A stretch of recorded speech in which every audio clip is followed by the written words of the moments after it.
高雄左营旧城南门是国定古迹，这圆环边啊有6个路口，三不五时就发生车祸。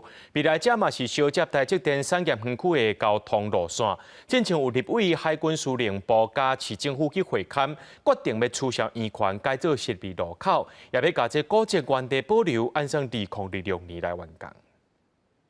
左营旧城南门边的路线真复杂，因为南门的圆环就有6个路口伫遮。根据警察局交通大队统计，今年圆环已经发生12件车祸，民众认为遮的交通太复杂，车辆灯嘛，互用路人看甲雾煞煞。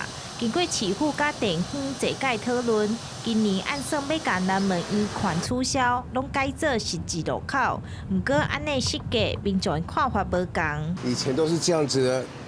对不对？那现在呢，就是因为改善就交通会好吗？不见得吧。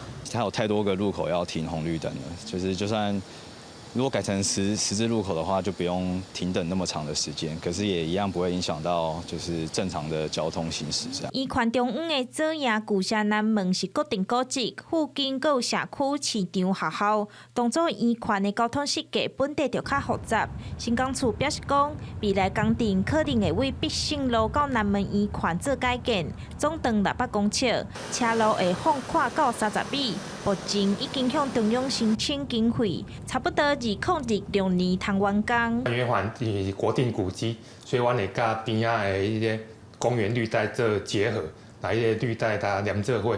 那未来迄个路口会大概向东、向西边偏离一点。